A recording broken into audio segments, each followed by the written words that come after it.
Bonjour, je vais corriger avec vous le Donan de 2015. J'ai deux compartiments A et B qui sont séparés par une membrane semi-perméable. Le volume de ces deux compartiments est de 1 litre chacun. Ceci dit que la quantité de matière est égale à la concentration fois 1, puisque le volume est égal à 1. Ainsi, dans les deux compartiments, les quantités de matière sont égales aux concentrations. J'ai du MgSO4, donc je dispose du MgSO4 dans les deux compartiments, qui est dissous totalement en Mg2+, et en SO4-.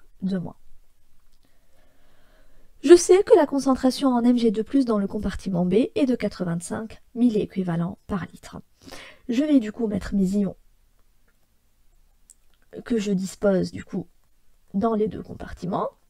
Et ils m'ont dit que la concentration de Mg2+ est de 85 milliequivalents. Je n'aime pas utiliser les milliequivalents, je préfère utiliser les millimoles. Et je sais que le passage des milliequivalents au millimol, vu la charge 2 du Mg2+, impose une division par 2 du 85 milliequivalents par litre pour passer à 85 divisé par 2 millimoles par litre. La première question est la suivante. Quelle est en grammes la masse totale du MgSO4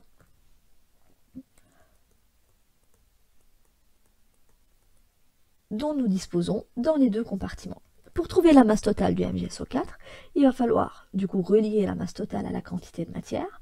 Donc c'est la quantité de matière du MgSO4 total multipliée par la masse molaire du MgSO4. Voilà. Maintenant, la quantité de matière totale du MgSO4, donc le nombre total du MgSO4, est égal à la quantité de matière du MgSO4 dans le compartiment A et dans le compartiment B. Je remarque que dans mes deux compartiments, il n'y a pas de protéinate. J'ai absence de protéinate, donc la diffusion, elle est passive, et les petits ions Mg2+ et SO4- vont se répartir de façon équitable entre les deux compartiments.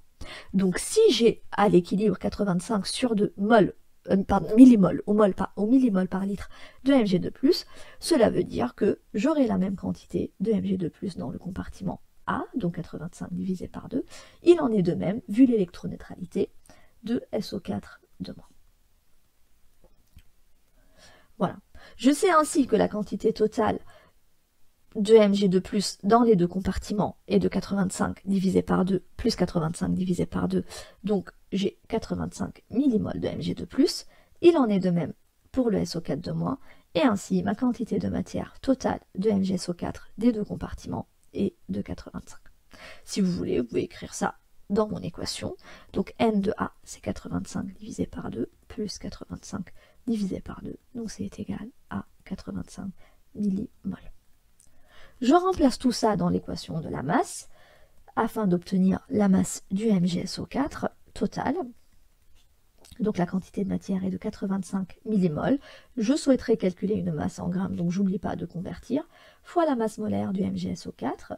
Donc la masse molaire du MgSO4, on peut la trouver à partir du formulaire. Donc la masse molaire de Mg, c'est 24, plus du coup celle du S32, plus celle de l'oxygène, 16. J'ai 4 oxygènes, donc je multiplie cette grandeur par 4.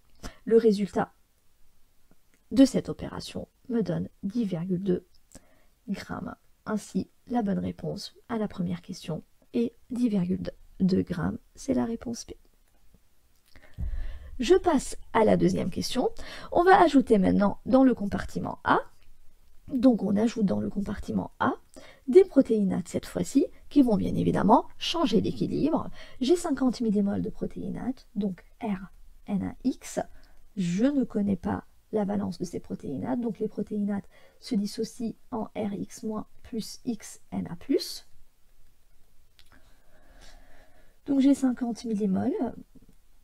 Ceci va donner 50 millimoles de protéinates et 50x millimoles de Na+, que je dois bien évidemment rajouter dans mon tableau. Donc je mets les protéinates Rx- ici en haut, j'ai 50 millimoles, et pour les Na+, j'ai 50x.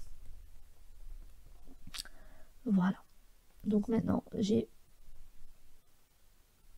tous mes petits ions ainsi que mes protéinates, bien évidemment, avant l'équilibre. Donc si vous voulez l'état final de la question 1, en ce qui concerne Mg2+ et SO4-, c'est mon nouvel état initial suite à l'ajout des protéinates.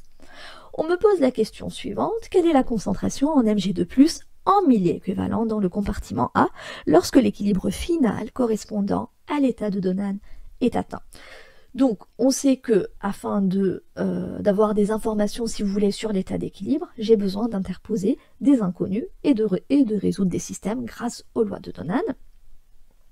Donc, je sais que le Na+, vu qu'il est initialement dans le compartiment A, il va perdre un petit peu de sa quantité de matière qui vont diffuser dans le compartiment B. Les protéinates ne diffusent pas.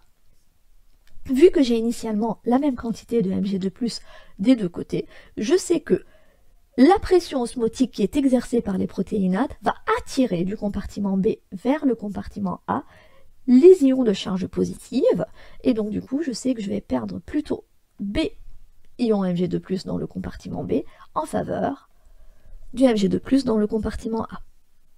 Il va se passer exactement l'inverse avec le SO4 puisque les protéinates vont pousser les SO4 vers le compartiment B. Donc je vais perdre CSO4 et je vais en gagner C dans le compartiment B. Alors ici, si vous voulez, j'ai trois inconnus. Mais il y a une chose, une règle qu'on peut appliquer et qu'elle a été démontrée dans vos ED sur, si vous voulez, ces inconnus quand je suis dans ce cas-là. Donc j'ai deux ions de charge opposée identiques. Donc vous voyez, j'ai les mêmes quantités initiales, j'ai les mêmes charges ici, donc 2 plus et 2 moins, mais si vous voulez, qui sont identiques, donc j'ai une charge qui est positive, plus 2 et 2 moins pour le SO4 de moins. Et donc, ceci dit, nous pouvons faire des démonstrations qui prouvent que, si vous voulez, je vais avoir la même quantité de Mg2+, attirée vers le compartiment A, que celle de SO4 virée vers le compartiment B. Donc ici, on n'a pas besoin de faire beaucoup de calculs afin de prouver que B est égal à C. Et donc je peux remplacer tous mes C par B, uniquement et justement parce que j'ai les mêmes quantités initiales et les mêmes charges de Mg2+, et de SO4 Et ce cas est toujours valable dans tous les exercices de Donan. Donc du moment où vous avez les mêmes charges, vous pouvez tout de suite dire que l'effet des protéinates va faire que je vais avoir autant de charges attirées vers le compartiment A positive que de charges virées vers le compartiment B négative. Et ça sera toujours applicable. Donc je peux tout de suite répondre à la question 2 sans trop me soucier des calculs, et je peux dire que pour la question 2, je remarque que la concentration de Mg2+ dans le compartiment A est égale à 85 divisé par 2 plus B. Celle de SO4 dans le compartiment B est égale à 85 sur 2 plus B. Et ainsi, ces deux concentrations sont égales. Donc, la concentration de Mg2+, est égale à celle du sulfate SO4 dans le compartiment B. La bonne réponse est ainsi la C. Je passe automatiquement à la question 3 sans trop perdre du temps. Lorsque le nouvel équilibre de Donan est atteint, la concentration en sodium est 4 fois plus élevée dans le compartiment A que dans le compartiment B. Donc ça, c'est une information très importante parce qu'ils sont en train de me dire ou de me donner, si vous voulez, le rapport de Donan. Ils sont en train tout simplement de me dire, attention, la concentration de Na+ dans le compartiment A est 4 fois plus élevée que la concentration du Na+ dans le compartiment B. Je sais que la loi de Donan s'écrit de la façon suivante.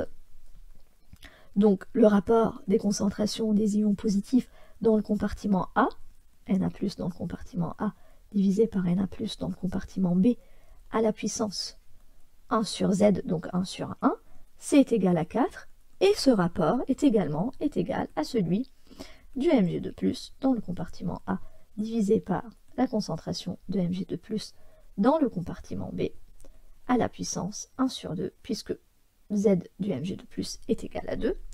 Il en est de même pour le SO4 ce rapport est égal à celui du SO4 mais cette fois-ci, le SO4 dans le compartiment B divisé par le SO4 du compartiment A.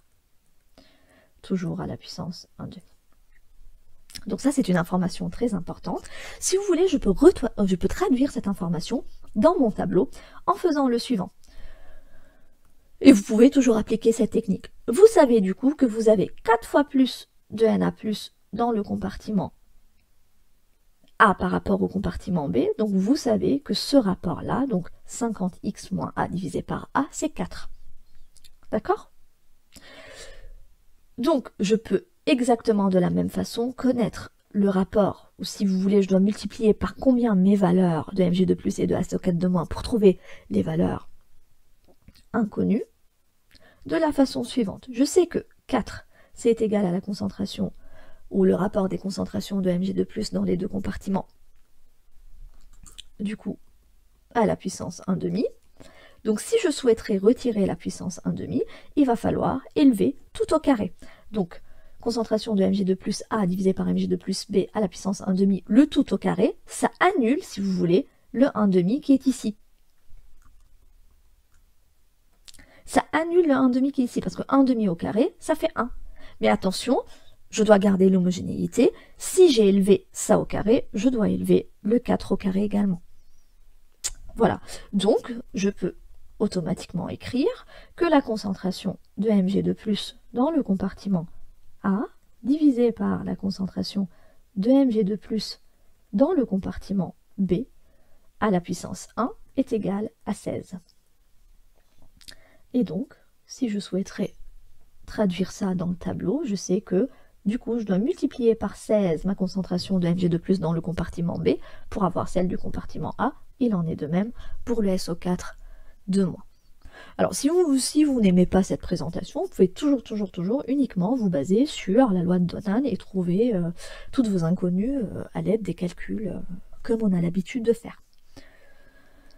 Donc, on me demande la concentration du magnésium dans le compartiment B, donc on me demande de trouver la valeur de B, si vous voulez, la valeur de cet inconnu qui est B.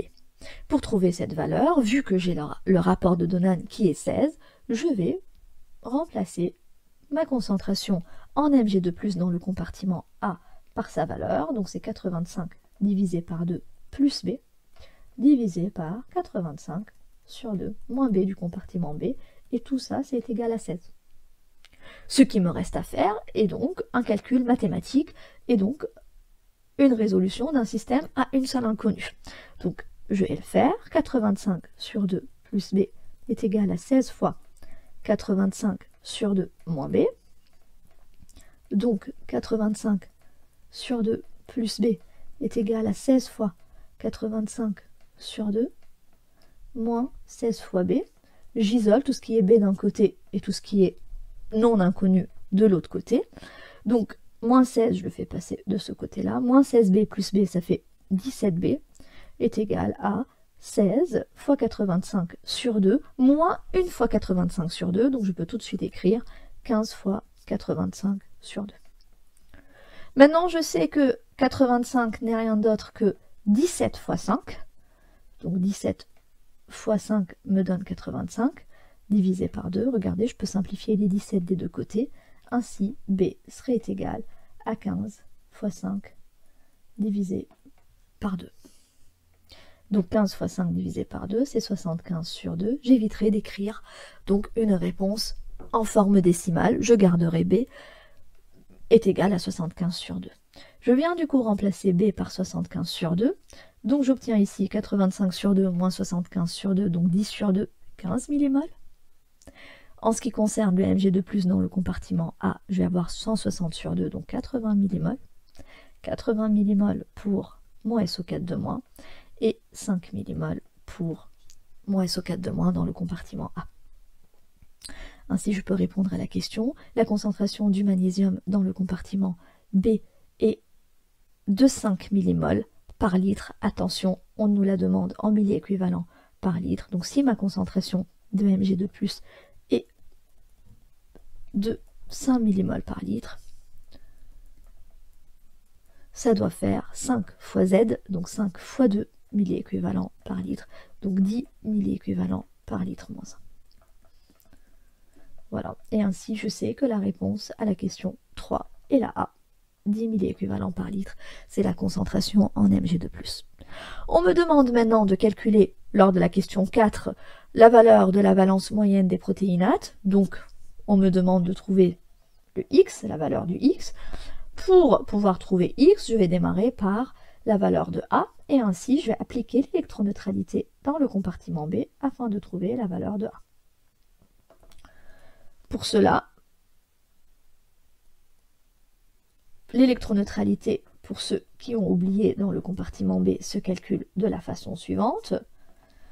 La concentration de Mg2+, donc ion positif, fois 2 dans le compartiment B, plus celle du Na+, pareil, cation dans le compartiment B, doit être obligatoirement égale à la concentration du SO4 de moins dans le compartiment B. Je multiplie ça par 2 parce que je rappelle que toutes mes concentrations sont en millimoles par litre et je n'oublie pas de rajouter les valences. Donc Mg2+ dans le compartiment B fois 2 est égal à 10, Na+ dans le compartiment B c'est A, et SO4 de moins fois 2 c'est 160. Tout simplement, j'ai trouvé que A était égal à 150. Donc A était égal à 150, donc ici j'ai 50x moins 150. Je sais que la loi de Donan m'a donné le rapport, si vous voulez, des concentrations de Na+ dans les deux compartiments. Donc je rappelle que Na+ dans le compartiment A divisé par Na+ dans le compartiment B en termes de concentration est égal à 4. Donc 50x moins 150 divisé par 150 était égal à 4. Je fais encore une fois une simple résolution de mon équation afin d'obtenir 150 fois 4. Donc plus 150 est égal à 50x. Donc 5 fois 150 est égal à 50x, donc x est égal à 150 fois 5 divisé par 50. Bon, l'opération est très facile. 150 divisé par 50, c'est 3. 3 fois 50 donne 150. 3 fois 5, c'est 15. Donc x est égal à 15. J'ai trouvé ainsi la valence des protéinates. La bonne réponse est donc la D pour la question 4. Pour la question 5 et la dernière, il va falloir calculer approximativement en millivolts la valeur absolue du potentiel de Donan. Donc pour calculer en millivolts la valeur absolue du potentiel de Donan, donc il faut que je trouve U en millivolts. Je vais utiliser l'expression 60 sur Z fois log des rapports des concentrations. Donc je choisis la concentration de mon choix, donc l'ion de mon choix. Ici je vais choisir Na+. J'introduis Na+, dans mon expression. J'obtiens 60 divisé par 1 fois log concentration de Na+, du coup 1 dans le compartiment 1, ou A pour faire compartiment A. C'est exactement la même chose.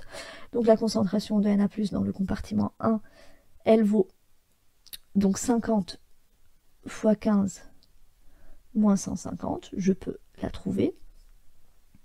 Du coup, elle est égale à, ou à 150 fois 4 directement. Hein. Ceci va donner 600. 600 divisé par la concentration dans le compartiment B. Donc 600 divisé par 150. Donc le potentiel est égal à 60 fois log de 4. Et je sais que log de 4 c'est égal à 0,6. Donc 60 fois 0,6, c'est comme si je faisais 60 fois 6 ou 6 fois 6, c'est 36 millivolts. Et la bonne réponse est la D. Voilà, j'espère que ça a été clair.